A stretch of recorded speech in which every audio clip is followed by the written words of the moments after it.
Assalamu alaikum wa rahmatullahi wa barakatuh. Tukwaniriza ku mukutu gwa 17 katonyeze mwenda Pal FM kulali omuntu wa bulijjo. Yonna gy'osinzira okubeera nti otugoberera mulungi ali yawuliriza nkakasa nti naffe tunaba kudisappointinga.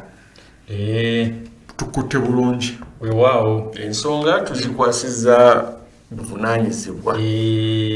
Tusiibira ddala gy'osinzidde okubanga otumbudde waliwo abali mu bitundu ebitali bimu eby'eggwanga, mulimu abali emitala wa mayanja ne mubeeramu abali kuno. Bategedde gy'ova okumya emitala Mariya. Obanyimu yatugamba nti omuntu ebitundu bino ebiri bikuleetera obuzibu, bikuloopera ne bikwanika omumwa n'ebitundu bya wansi, bino ebibiri bikusuula mu ntata, bikuyiwayo ne bikulagira ddala nti tajjuzza, ne bikulagira ddala nti okoze eki so weegendereza ebintu ebyo bibiri naddala ng'olina era ne buba tolina. Weewaawo. Omulungi ali eyo tuwuliriza, twagala kutegeeza nti naffe tuli basimu ku kyogenda maaso n'okukola ekyokulonda offe. Dokita tuze tukyogerako ntakera nti making a choice bimu ku bintu ebikuwa okwesiima ku nsi. Abantu tusalawo nnyo okubonaabona. Making okusalawo obulamu obulungi oba obulamu obubi ogenda okwesiŋŋaana nti contribution yaffe ffe ng'abantu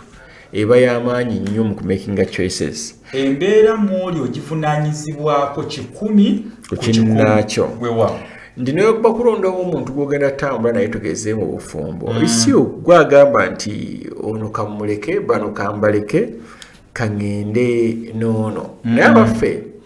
ebimu oyinza obutabivunuwanwa kubanga oyinza obutategeera bigenda kuddira oluvannyuma lw'okusalawo. Ne waliwo omuntu byateekeddwa okukola dokita ng'agenda kukola okusalawo. Eno mu byenfuna n'oba ogenda kusalawo ku mulimu gw'ogenda kukola kiba kirungi n'osooka weekenneenya omulimu ogwo. Abaffe abaali bagukozeeko obasemberedde. Bwe tugamba okubasemberera, Omuganda ategera olulimi n'otwogera Oluganda kitegeeza waliwo weebuuzizza ku ekyo ky'oyagala okukola. Dokita wano mu Uganda wokka ogenda okusiŋŋaana abantu nga atandika omulimu nga talina gwe yeebuuzizzaako ku baali bagukozeeko bakuba gukola. Omuziranjovu mu bufunze ekyogezaako kugamba abantu bano nti omukazi anakuba akatayimbwa gwe wamwenoonyeza, emikwano ginaakunyagulula gw'ogyesombera, abanaakusitula gw'abeenoonyeza n'abanaakusuula gw'abeenoonyeza. Obadde okimanyi omuziranjovu bw'ogenderamu ddala nti abantu mu Uganda muno omwaffe mwe tuwangaalira ffe tukimanyi nti bizinensi kyetaagisa ssente. Dokita, kaya akantu kenjogedde sikogedde mu nsobi nti it's only in Uganda and it's only we here gwawuliriza nange ali eno. Nze alaba Dr. Mpiima ng'atandise omudaala gwa chapati n'aba successful, n'entandika omudaala gwa chapati nga simwebuuzizzaako oba abalala baali bakoze ku mulimu ogwo. Nze kasanda ba Dr. Mpiima atandise omudaala gwa chapati ndaba ranisi ne katoni emu, waiso wiki agenze mu katoni 2, katoni packet ranisi ne packet bubiri, waiso wiki agenze mu katoni, waiso emyezi 3 ayingidde katoni 2. Nze ngamba bifuna bwe bityo nga simu abuuzizza nako abamunno alabye nno sikali ne mulimu abamu ng'awulidde na buwulizi. Kakati nze nange nenkera nentandika waawo ninga kyetaagisa kibuti era simubuuza nti kangende mubuuza kyetaagisa kyoba kati nze netegenya ataddewo obuti n'obubaati ate kati kyetaagisa kyo nakyo kimubuuza eggwanga lino. Kakati oyo n'atandika omulimu ng'alengedde bulengezi, alabye bulabi nti oli alina kyakola, alaba ng'oli ali successful, agenda mu maaso, tamanyi biruumirwa byonna. Omuntu ayinza okuba tugeze nganako ekyokulabirako munnaffe ali awuliza, yinza okuba ntandise chapati zino naye nga nina kyekiyita operation capital, nina ensimbi ezisobola okuntwaliriza emyezi 6 nga sinnaba kutandika kujja magoba nga chapati kibayita operation kiri ku plan yange nti mu mwezi ogusooka nja kuba katoni emu ogwokubiri mu mbeera yonna njafuba nti ku katoni B nga irrespective oba nfunamu for example nyinza okukola katutandika mulimu gwa chapati nyinza okuba nze nteekateeka yange nzinze katoni nkuba chapati nene sifudde ku magoba naye nga target yange njagala nkube chapati nene bakitegeeza ngenda twala engano nyingi kati nze mu ngano ene nyingi ntunuulidde ku mazaawo mangu sifunamu wabula mu mazaawo kati gwondabe eyo n'olaba katonize azeewa busagala abaseera amwongedde katoni endala lunaku lumu gwe nolowooza nti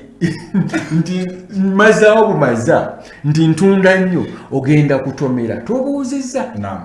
nze tageti yange yasobola kufuna clientele gyenzimba kibakitegeeza ngenda gaba offer chapati ngenda kukola nnene kiba kitegeeza ngenda kuba egenda nyingi kawejja kusingana nga nsobola okumazawo katoni mu lunaku naye nga tekuli magoba naye gwe tombuuzizza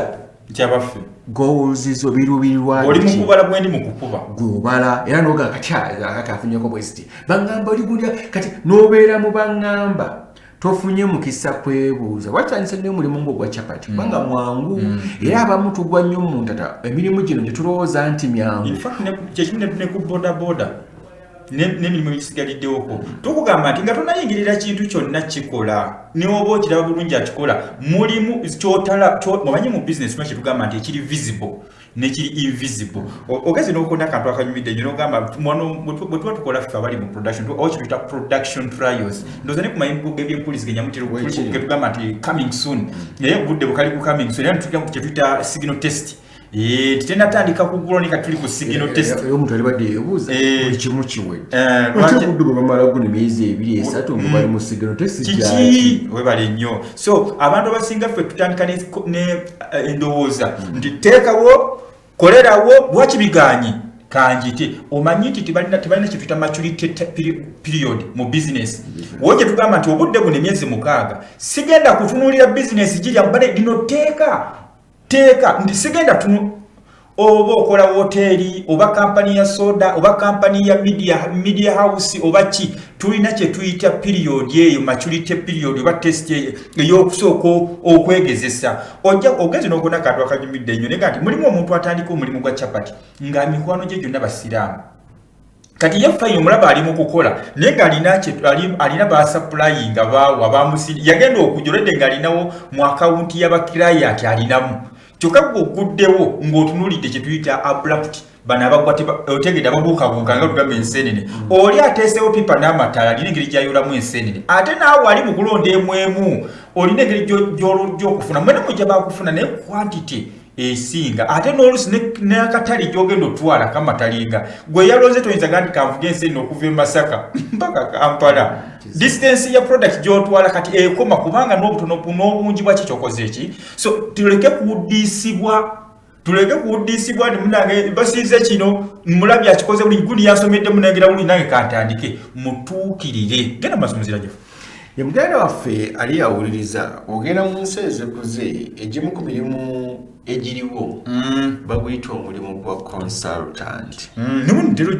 lwakuba nti abamu kinnakula naye nga kiteekeddwa omuntu eyeebuuzibwako ku nsonga strategist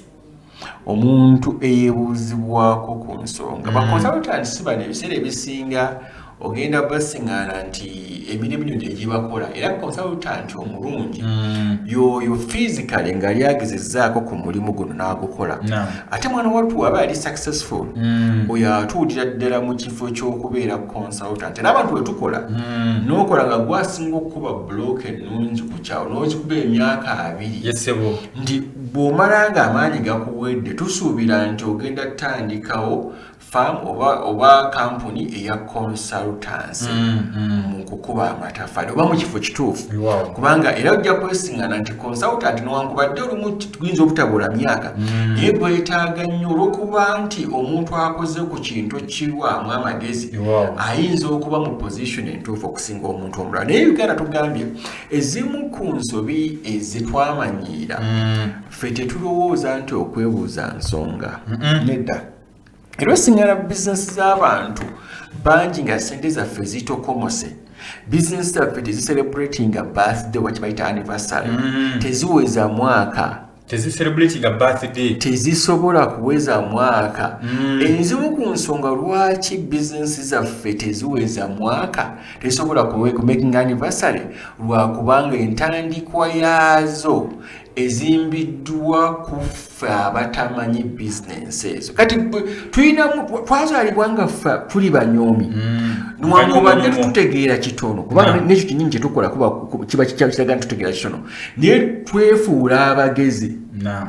dokita nkulaba olunda ebyennyanja nze kulima byennyanja nkulaba olimi byennyanja nze mu kifo ky'okujja okusasula dokita time anjigirize oba okumwebuuzaako mwewale obudde anjigirize we balunda ebyennyanja nze ŋŋenda kulingiza nti yasimawo ekidiba n'akola bw'ati n'atandika ogenda musiŋŋano oli gwe watunyumiza nti agenda ggula obukere teyeebuuza yensekutingamu ekirowoozo n'akizimbako byayaga n'asuubira nebyafu bwe tulaba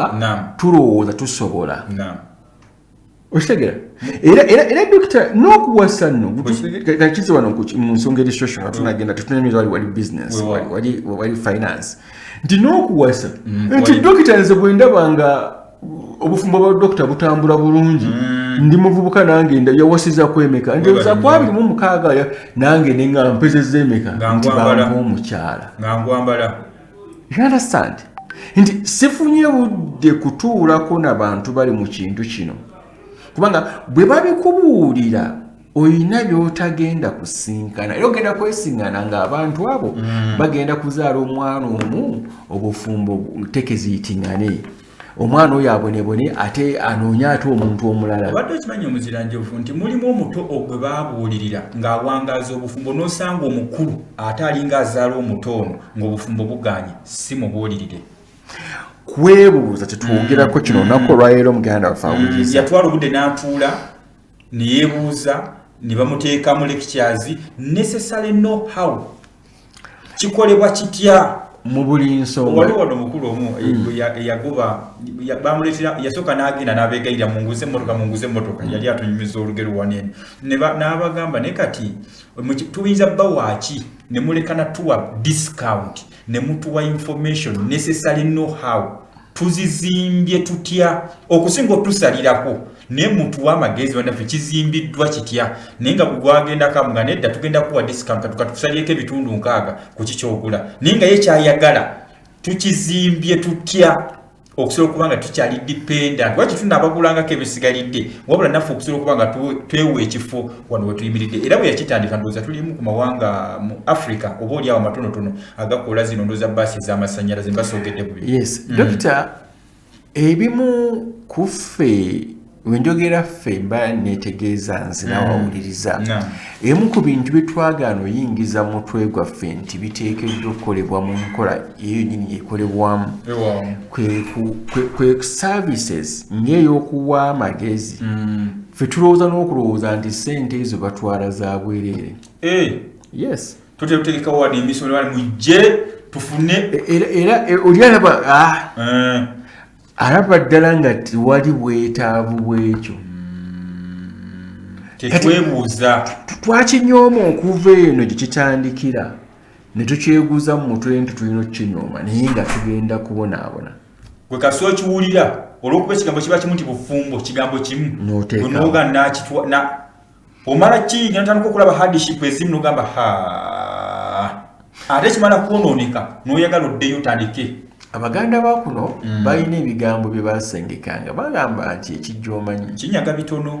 balina ensonga tekyali nti ekijja omanyi waliwo ekijja kyali nti olugero lwa byanjigiriza kuyiga nti beera mu position ng'omanyi ng'osomye ensonga ezimu notandika okuwooza nti okyatwala omwami nakimanya tinookola ki dokita mpiima n'abali abatuwuliriza omulimu gwonna gw'onaatandika ng'ogwewuzi teri mulimu gw'ogenda kutandika from nowhere ogutandike ogenda tomera ebisenge bingi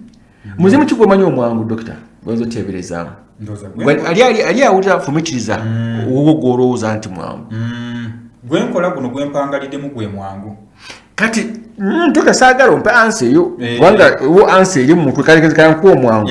nyizo okuloza nti okufumba amazzi g'okunywa kyangu kizo kubanga kikyangu yangu ate mulimu masigiri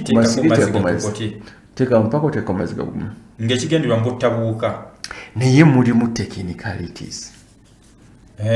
mulimu oyinza ogenda okulanga ate akadomo mu wakayiye nga tewakozezza okitegera era noba ng'oli gatali mafumbe kati byonna byetaagisaamu okola ki ogwo mulimu mwangu olaba ng'oki omwangu naye kati oyinza okusiŋŋaana nti bameka basobola ofumba amazzi g'okunywa nga bagatunda tebalwala typhoid balwala ne bafa tetugaye mbu kiri kyangu oza lwaki balwala mwaka 2000 mmeka nzijukira wanino typhoid nga yataba mu paaka awo kati weebuza lwaki balwala okutulabe ng'omulimu omwangu atunda amazzi g'akunywa naye abantu bashifutinga omanyi nti abashifutinga okudda ku mazzi agacupa gali galayisi galayisi compared era buli omu yali agadde onywa gano era osiŋŋana n'abamu muffe nga tutambula n'ebboto zaffe tugateese muli gona tugeesiga naye nga tukyageesiga nnyo ng'otambula ebboto yo ge weefumbidde omanyi lwaki bali tulowooza nti kino kyangu nnyo naye weesiŋŋana nti abantu tebeebuuzizza kati oli waatuuka obuteebuuza ye n'alowooza nti bw'anaagulayo ebidagaladagala n'ateeka mu mazzi najja okufumba amazzi tugaye okufumba kyangu yalowooza ayiyiza tamanyi yesakira omulimu agusse buli olowooza okukola ekintu kyonna nga n'ekiruubirwa kyakufunamu funa information emala okuva eri abakugu nga tonateekamu dokita buli kyonaakola baakikola dda kyogomanya kati weebuuze ku abo abaakikola edda akanyoomonyomo kejje mu mutwe akakuleetera okwematiza muli false information bagita self confidence dokita bameka abagenda okukola omukolo gw'embaga abatika ku budget sente za consultation oba agenda oteeka omukolo gwonna naye nga okyetaaga omanyi buli omu agamba nti emikolo nga gimenya emikolo omanyi waki gitumenya tuddiŋŋana ensobi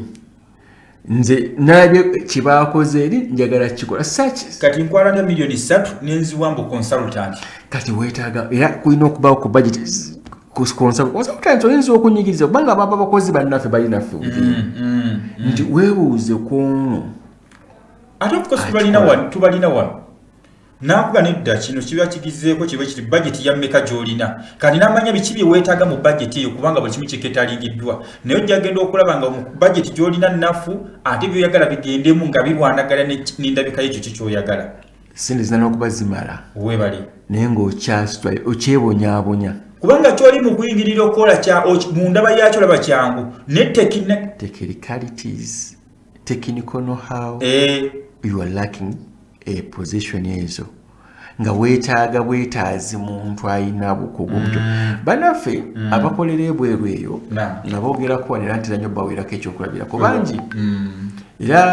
bayinamu n'enjogera mwena mukimanyi ku byalo gye mubeera nti omuntu okizibu nnyo setolinga muno mu ggwanga nti agenda e Bulaaya oba n'agenda mu kyondo kya Bwarabu byonna gy'aba agenze noonya akasimbi ke nti bw'akomawo n'akasimbi nga kaweza akakuŋŋaanyiza mu kutandika bizinesi tatuula wansi kwefu omanyi mutuli bakugu dokita omanyi tulina bye tumanyi nnyo bingi era waliwo bannaffe abasasulira obudde bwaffe nakuyita nagamba njagala kunyambako njagala tandika kino nenjagala kunyambako gwoba okinyambako nkoze ntya golooza omuntu oyo musiru ng'ate nno olaba nti mu biri ebisigadiro oyinza okulaba nti gwamwegonda era abantu abasinga abo era ogenda okulaba naye ayina wogenda okumugirako amagezi mu byakola ebibye nga mu byakola olina genda n'otwala naawe olina otuulako naye era kyo lwaki ekyenagaye nti lwaki ate wano waffe mu Uganda consultation ali cheap nti ogenda okwesiŋŋana dokita mpimanya information gye mwetago naye najja neeteega era kyekimu kukifuula consultation okuba omwangu lwakuba tuyina kanyoomonyomo tulina egambye nti butamanya nfa kisinazalawo bw'oyagala kutandikira from there obudde mbulina kati era ogenda byonna oyagala biyigira kati olwo kyebayita falling debris obimanyi katonda niko kubanga mu business giwetandikidde nga tobuuziza oli kulya eringa bigwa bibi oli mu kwepena bwepenyibwe bigwa we nabo aba taxes we bajja ne bagamba kino n'ogira bwoti dokita waliwo emirimu eginyoomwa naam kanjogereke giri casual yes bo kati ng'okwokya amataffaali n'ogakuba nagawaddeko ekizokulabirako eri omanyi what it takes okutuuzaawo ettaffaali ebbumba liwedde golabanga buli muntu akisobola bakutuma ekirala process bakutuma ekirala olikuba ddi toliraba bulabya mu season ki ndegenda kutawanyiza oba okubidde mu nkuba okola otya olikuba amasana okola otya kati buli kimu kyetaagamu ayina information agenda ogigabanyizaako aganedda ebbumba terikyatunda wasimye lino ntalungi naye terigenda tunda kino kirerya mulimu n'omusenyu naye nga nkola y'omulimu olaba ng'oguli casual endabika y'omulimu ebiseera ebisinga kweyagala okuyingirira ekisooka okujja ye false confidence oba kyetuyita nti obuvumu obw'obulimba bw'ofuna nti osobola okukikola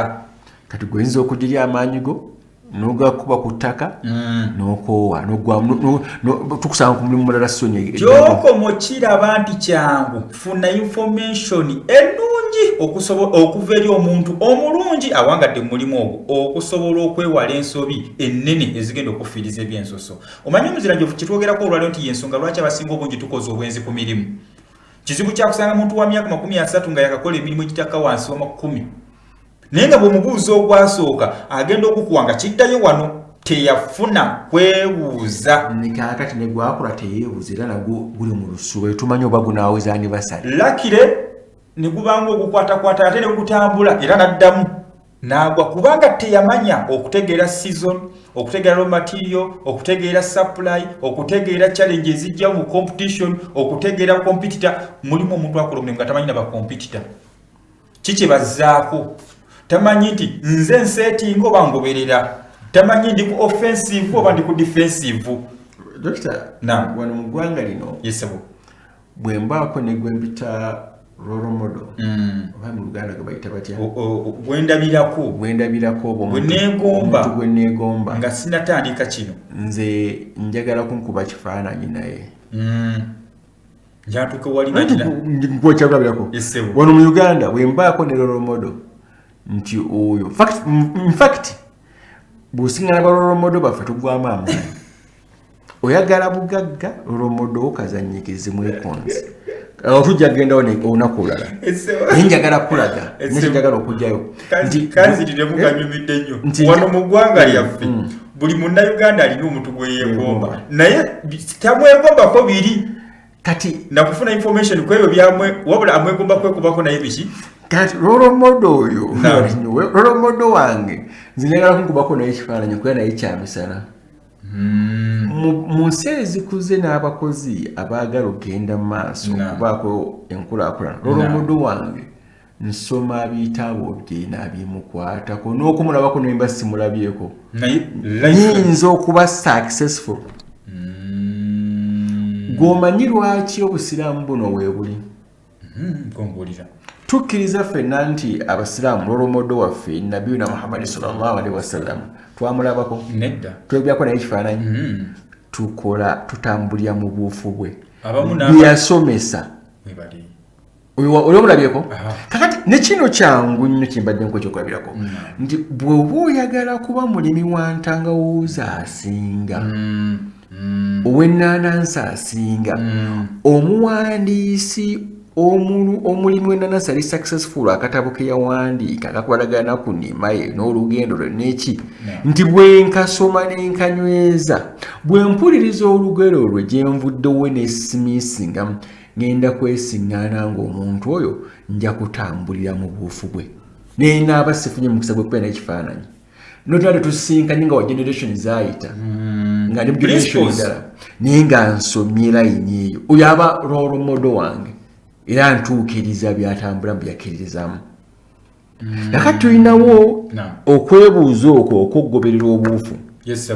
nga ngoberedde buufu bwa Dr. Mpiima ti Dr. Mpiima we yali ku YouTube ng'asomesa ebikwata ku kulima ebitooke ebyomulembe bwennima ey'omulembe nga njagala ennima ya mulembe nina kuwuliza nonaaba sifunye mukisa gumusemberera okutunuulira ffe tulwanagana njantuuke nkubye ku bifaananyi omugezigezi omuntu ono inspiration oba kuinspiringa tumwetaagako bye yakola nabutya nti omusuubuzi kayingo gundi asuubula gundi bwe naaba sifunye budde naye kubanga tebugenda kubaawo bujja balimited abaffe nyinza ntya okumwebuuzaako oba ntandika butandisi mpulya hiyase nentandika Dr. Nkwane kyokulabirako mbale banyinaffe ne baganda bafaawo nti bwagenda mu kyono kya Buwarabu n'afuna capital wa bukadde 2015-12 emyaka ye 3 gy'amazeeyo yagenda n'ekirowoozo kyateebuuzizzaako ng'ayagala kituukiriza ye yalowooza ekizibu ekinene kya capital atukozezza ensobi yategera nti bwe ŋŋenda ebweru ekizibu kyange kyenjaga kufunayo ssente tulowooza ekigendo solvinga ebizibu byaffe capital kyokka kyetwetaaga avudde no n'ekirowoozo oba oliawo kirungi tetujja kugamba naye n'anoonya ssente ateeke mu nkola ekirowoozo kyatamanyi gravity ki ekituddemu kubanga okwegomba tekitegeeza nti okimanyi abakyala be batera okulaba omukyala alaba omuzanyi omupiira ku tv omuzanyi wa busoopu oba ku tv n'amwegomba tekitegeeza nti amufunye yesebu tekitegeeza nti okoze eki kati n'omulimu ogwegomba tekitegeeza nti ogumanyi ogwegombye ate ebiseera ebisinga tumanyi n'okuza olaba ne gundi oyo yagukola kiki nagambye ano mwana yali musiri mu kiraasi n'azalawa kati asose n'azalawa player n'asimplifying activity n'alyoka afuna false information n'agenda executing omuntu natujja kwogera ku nsobi endala gye tukola ennyo nti ntandise omulimu gwe sayinaako kumanya neeyisa ntya in fact nga tonnatandika kikyosooka nakyo gwe wennaatulaba abatugoberera ku mukutu gaffe gwa www.pearlofafrica.radio mwagoberera ku youtube ku Pearl FM News mwebali nnyo mubalire ddala yongera maaso n'okubanga osharinga okugebeza abalala nga tonnabaako kyotandika kukola tetufuddeeyo kakibeere nga kifaanana kikyoba kikyoba watonyooma oyo yennyina abakikola gendayo muwa obudde osobole okuba nga akuwa information etegerekeka ku nsonga eyo twala obudde bwo 2-3-4 osobole okubanga akufuna okumanyisibwa kuli tekinikale kubanga mulimu ebizibu byotala mulimu gwonna byejja otandika okubanga bikugwiranga wona ebifunfu kubiva ku kizimbe ng'otandika kwepena obudde bw'omalanga weepena ofiirwa jjukira nti kyakola ssente nyingi okuba n'ogenda ebweru okuna ssente ate ekituuka ssente zo nyingi nnyo okubanga okiteekamu kituukirire kakati kigenda kuba kikufiiriza bya nsusso singa onaaba tofunyeemu kumanyisibwa kulungi nga tumaliriza programu yaffe olunaku olwaleero muganda waffe omulungi ali atuwuliriza yiga bye twogedde era twagala obikolereko mulungi waffe ali yawuliriza omulimu gyaffe gino tugyagala okugikola era tugisuubira mu bingi naye omulimu gw'otafunyeko information gw'oteebuuzizaako programu yaffe naddako Dr. Mpima tugenda kuwulira engeri gy'oyinza okweyisaamu ng'olina omulimu ogwo nga nkola omulimu gwe saasasulidde consultation gwe siinaako information ebirungi n'ebizibu ebigulimu kati omulimu ogwo nobuwona okukola n'oba successful waliwo by'olina okugumiikiriza bye tujja okwogerako next time tujja ba tubyogerako omulundi omulala tubirabe kubanga tubyete nnyo mu situation eyo ntandise omulimu nalabe Dr. Mpima agukola